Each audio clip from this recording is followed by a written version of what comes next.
Hello, everyone. Former US President Bill Clinton once said, besides the Bible, the book that has influenced me the most is Meditations. Meditations is the personal journal of the ancient Roman Emperor Marcus Aurelius, recording what he learned and experienced during difficult times. It is a collection of self reflective thoughts. Marcus Aurelius is regarded as one of the wisest and most virtuous rulers in history, and one of the most brilliant figures of antiquity. It is difficult to find critics of him. One author even called him the Buddha of Rome. With his work Meditations, he clearly demonstrates the talent of a philosopher. In the book, he recounts his life experiences and inspires countless individuals. For thousands of years, Meditations has been a great teacher and a helpful friend to innumerable readers, as well as a spiritual beacon for many who have lost their way. It has been dubbed a book for the world, one that can be read over and over again. In this video, I will share with you 10 wisest philosophical insights from Aurelius. Each one touches the heart and brings about immediate awakening. Number 1. On human nature. People want to climb higher than others, yet they still kneel at the feet of others. The first piece of wisdom presented in Meditations is an understanding of human nature. The book recounts that when Aurelius was 6 years old, the reigning Roman Emperor, the wise Antoninus Pius, recognized his inherent wisdom and chose him as his adopted son and heir to the throne. Upon arriving at the palace, what struck him most was the complexity of human nature. He observed that the upper class spoke of benevolence and morality, but in reality lacked these qualities. The ruling monarch appeared great, but his heart was filled with envy, hypocrisy, and deceit. He wrote Meditations. People despise each other, and at the same time they flatter each other. They always want to climb higher than others, but at the same time they crawl their feet. History change, but human nature never does. Humans can be bullies. They will kneel before the strong, but arrogantly display their power before the weak. Ironically, while people appear to support one another, they do not truly wish for others to be better off than themselves. Once their own interests are threatened, they will not hesitate to tear away the kind facade, and relationships will become more strained and fragile than ever. Charlie Munger, the vice chairman of Berkshire Hathaway, whom Warren Buffett considers his closest partner and right hand man, and who is now a 99-year-old billionaire, once said there is no need to be surprised by human nature. Human nature often contains fixed characteristics, behaviors, or traits that should not surprise or shock us, as they tend to reflect the complexity of soul and society. Sometimes, human nature can embody both positive and negative aspects, which is natural, and we need not be surprised by it. Therefore, the ugly side of human nature is inherent and can be seen everywhere. It is unnecessary to be overly critical or have excessively high expectations. Only by seeing the truth of human nature can we avoid being hurt by reality. Only by seeing it clearly can we understand it, accept it, and even transcend it. When you understand human nature, you will be able to navigate the complex world with ease and become invincible. Number 2. On desire. Do not turn yourself into a puppet led by various selfish desires. In ancient Rome, it was considered noble for aristocrats to wear purple robes. As the heir to the throne, Aurelius realized that expending energy on splendid attire and luxurious pleasures would only erode his will and could gradually turn him into a slave to his desires. He learned that the Stoics advocated for austerity and took pride in wearing simple short cloaks. Therefore, like other Stoic philosophers, he began to distance himself from sensual temptations and renounced a life of luxury. Aurelius took up his purple robe and wore a short coat daily, regardless of his noble status. He did not sleep on a noble bed, but on the floor, minimizing his clothing and living an ascetic life day after day. Aurelius was considered an eccentric stranger by high society, but he paid no mind. He saw the simplification of his lifestyle as a spiritual practice and enjoyed it as much as a bee loves flowers. Someone once said, no matter how glamorous a person appears on the outside, after peeling back a layer of skin, all that remains is a pile of desires. Human desire is like a bottomless pit. Our hands are constantly demanding and seeking things from the outside, and once we have them, we still want more. Whatever we obtain will never be enough to fill the abyss of greed. Aurelius reminds us in Meditations, do not turn yourself into a puppet led by various selfish desires. Life is finite. One does not need many things. A person does not need excessive wealth, material possessions, or lavish conditions to be happy and content, but merely to know what is enough. However, the wisdom to know what is enough is not something everyone can cultivate. Aurelius could not sleep on a bed 3 feet high and could not eat 3 full meals a day. The excessive pursuit of material things will only exhaust us and distract us from life. Only by learning to restrain our desires, living humbly and simply, and keeping material possessions to a minimum can we free up our energy and live our own best and most fulfilling lives. Number 3. On death. Death is not fearsome. What is fearsome is never having truly lived. In the era Aurelius lived, war and pestilence claimed countless lives, causing him immense suffering. Beyond his grief, he began to gain new insights into death.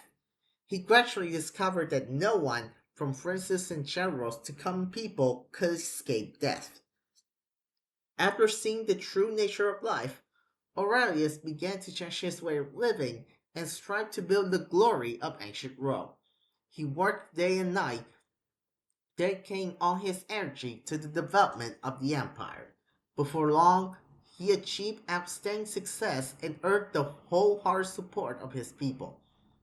Aurelius said, everyone is mortal, so try to be as colorful and wonderful as possible while you are alive, to live a life worthy of its rare existence. Life is fleeting, like a shadow. Many tasks are left undone, and in the blink of an eye we find ourselves old. Many roads are untraveled, and with a glance back we find we have reached the end of our lives. Death is the final destination of life, but the journey to it is never the same. Some people live in a rush, like a meteor streaking across the sky, leaving no trace. But others walk on the path covered with flowers blooming in brilliant colors. Life is impermanent because it is short and will pass quickly. It is best to cherish every moment we are given by creation and live with passion and enthusiasm. In this way, even when life ends, we will not have regrets for having lived it blindly. Number 4. On life. Do not rush like a galley slave.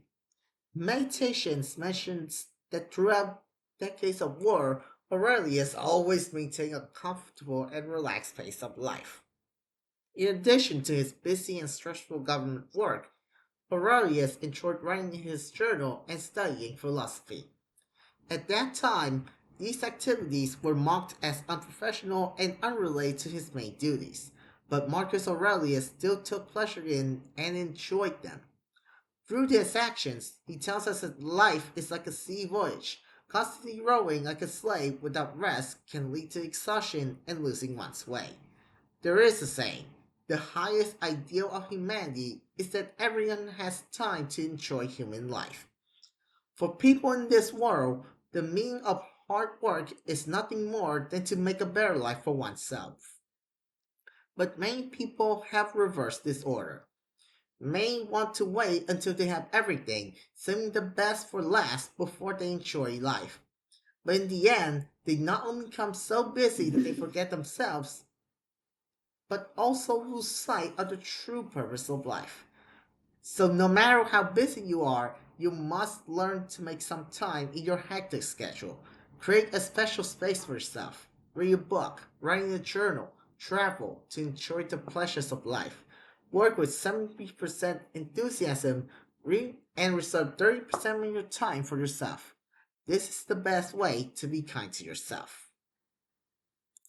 Number 5. On the present. What one loses is the life they are living right now. What one has is the life they are losing right now. Similar to the Buddhist doctrine of impermanence, a core tenet of Stoicism is that everything is in a state of change. Faced with the ups and downs of life and the constant change upon things, Aurelius sighed in Meditations. One can only live in the present moment, and the only thing one can lose is the present. The past cannot be revisited, and the future cannot be predicted. But all while was, many people are still unable to escape the past. They regret a lost love, miss a distant relative, and lament past mistakes. They live nostalgically in the shadow of the past, not daring to step into the present, and are afraid to start over. They long for the past, lose their present life, and live in regret for most of their existence. The American writer Ralph Waldo Emerson once wrote, "Finish each day and be done with it. You have done what you could. Some blunders and absurdities no doubt crept in. Forget them as soon as you can. Tomorrow is a new day. You shall begin it serenely and with too high a spirit to be encumbered with your old nonsense." Napoleon also said, "Fools talk about the past, the wise talk about the present, and idiots talk about the future." In the river of life, if you are trapped in the shadow of the past, you will not be able to see the light ahead. A truly wise person never locks themselves in memories, but focuses on the present. Do everything before you and be kind to everyone around you. Someone once said, "The future is purchased by the present. Therefore, only by treasuring each day can you touch a better future." Number 6. What worries you is not the thing itself, but your judgment about it. From a young age, at just 12 years old, Aurelius was determined to become a philosopher. He yearned for philosophy, but felt physically and mentally exhausted by the duties of government. On one side were his beloved ideals, and on the other, the responsibility he had to bear for the Republic. Aurelius found himself in a dilemma and felt great distress. Gradually, through reflection, he realized that since he could not change reality, it was better to change his own perception. Aurelius said, "The soul becomes dyed with the color of its thoughts." Live a good life. If there are gods and they are just, then they will not care about how devout you have been, but will welcome you based on the virtues you have lived by. If there are gods, but they are unjust, then you should not want to worship them. If there are no gods, then you will be God, but you will have lived a noble life that will live on in the memories of your loved ones. Aurelius began to accept his role as an emperor, working diligently while not forgetting to pursue his own dreams and passions. In the end, he found a balance in life and became the sage known as the philosopher king. Through his personal experience, Aurelius shows us that often the things that trouble you are not the events themselves, but the way you perceive them. It's like the saying, circumstances are born from the mind, and they also change according to the mind.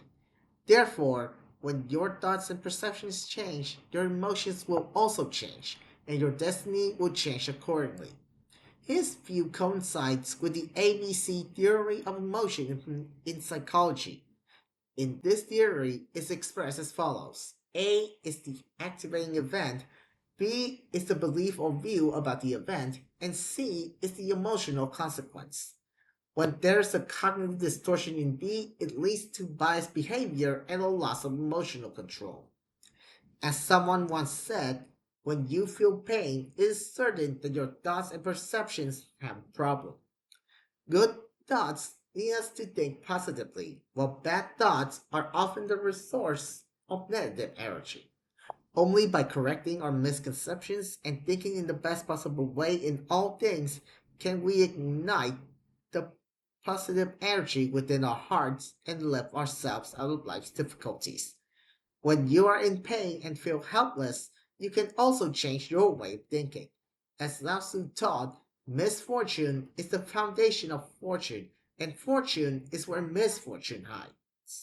Therefore, often a bad outcome is just the beginning of good things to come. Number 7. On gain and loss. To accept prosperity without arrogance and to be ready to let it go. The Stoic philosophers, including Aurelius, believed that human unhappiness largely stems from obsession with fame, power, status, and possessions, which in turn causes anxiety and distress. Aurelius also advises that one should be open-minded and take a light-hearted view of gain and loss. Do not be arrogant when you are blessed with wealth or success, and be prepared for it to leave you at any moment. Wealth and status are goals that may strive for, but if we see them as the ultimate standard, we can easily fall into the vortex of desire and ultimately become their slaves. Only by viewing them with detachment can we escape the anxiety of gain and loss, thereby claiming the waves in our hearts and finding our true selves. The Kaigen Tan discourses on vegetable roots states, quote, when you master your circumstances, you find freedom and ease. End quote. When you are the one in control, you feel no elation in gaining and no sorrow in losing. You simply feel at ease throughout your life. If you let things control and enslave you, you will become resentful when things go unfavorably and overjoyed when they go well. Even the smallest matter can bind you. Whether it's wealth or fame, there are blessings and gifts of life. The more we cling to something, the more it becomes a rope, a cage that binds and imprisons us. It is better to see them as a process, to enjoy them when you have them, and to treat them as if you never had them, feeling neither contentment nor regret when they are lost or gone. By accepting and letting go of everything with a state of equanimity, we will be less entangled and life will be easier and more liberating. Number 8. On failure. Be like a rock on a promontory. Let the waves crash against it. If you stand firm, the storm around you will soon subside. In the year 161 AD, the 40-year-old Aurelius had just become emperor and began his arduous journey of power. War broke out and his trusted allies were waiting for an opportunity to seize power. The burden of pressure, challenges, and disappointment was approaching like a storm. As Aurelius walked along the beach in a state of confusion, he saw a giant rock staying motionless despite the constant impact of the crashing tidal waves. Eventually, the waves exhausted their strength, gave up, and quickly retreated. This scene deeply inspired Marcus Aurelius. He told himself that in the face of the great waves of fate, he only needed to persevere and endure, and his suffering would eventually have to give up its attack and withdraw. And so he no longer evaded or ran away, but faced head on the myriad challenges thrown him by fate. In this way, he patiently endured and resolved difficulties one by one, eventually turning the tide and consolidating the rule of the ancient Roman Empire. Life is always full of hardships. In the face of these challenges, if we give up, all our efforts will become meaningless. Only by becoming stronger in the face of adversity and braver in failure can you enjoy the passion of going against the wind in the game of suffering and realize the true meaning of life? The blows of fate are unavoidable. We must accept them fully. Only by mustering 100-fold strength and gritting our teeth to survive the long night or suffering can you usher in a brighter dawn for your destiny. Number 9. On anxiety. It is not the events themselves that shakes us, but our hopes and fears about them. In meditations, we can deeply understand the emotions in Aurelius' words. At that time, the ancient Roman Empire had begun to decline. Foreign invasions, internal rebellions, and various social problems worried him. In the book, he reassured himself, "No, it must be said that I am very fortunate, for although I have encountered such things, I remain unharmed, not shattered by my present circumstances, nor fearful of the future." Faced with chaos, Marcus Aurelius reined in his turbulent emotions and returned to reason. He thought calmly, planned his campaigns, and ultimately turned the situation around. Every choice in this world leads to two outcomes, one good, one bad. Accordingly, anxiety is also a choice. If you choose to worry, you will become more anxious.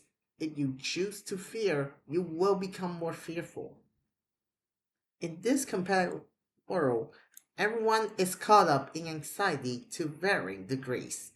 The pressure to survive, career competition, difficulties in studying and finding a job. All are like stones weighing on our hearts, making us tense and unable to eat or sleep well. Regarding anxiety, Aurelius believed that often what upsets us is not the thing itself, but our hopes and fears about it. Worrying all day not only fails to solve the problem, but will become the very enemy that destroys us.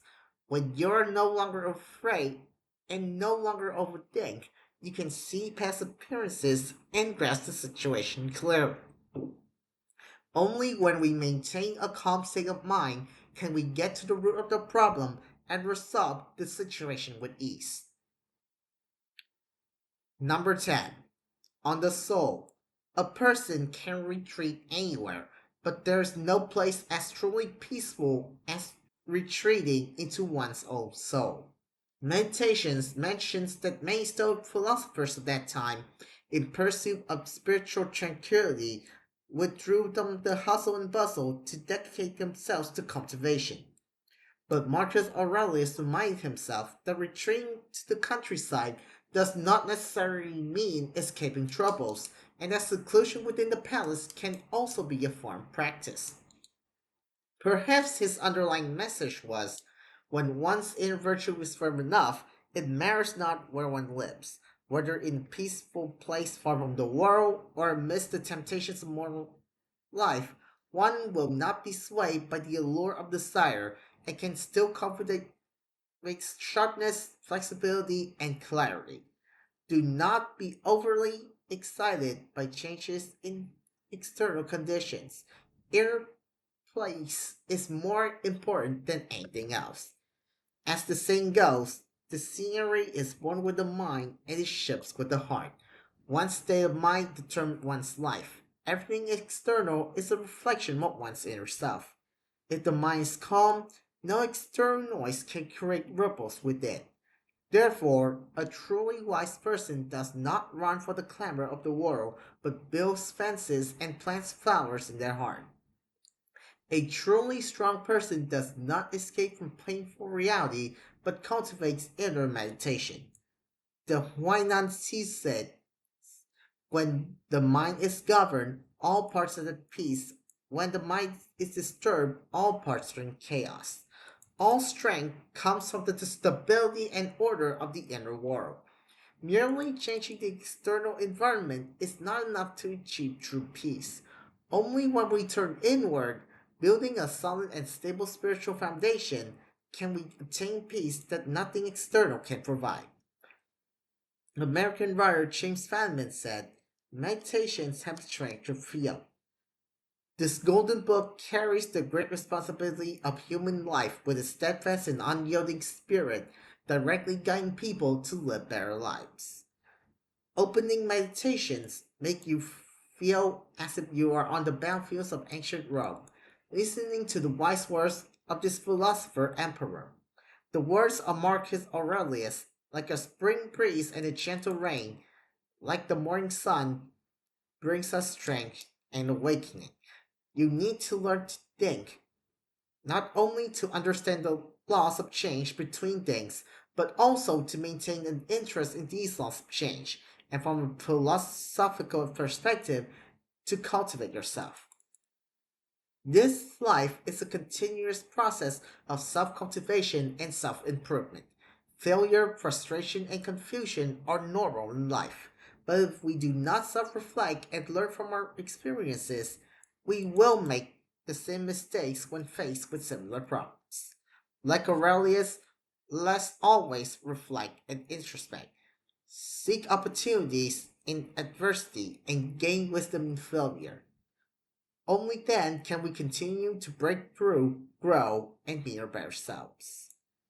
Please like and share this video if you have found insight in these 10 quotes of meditations to raise awareness about them.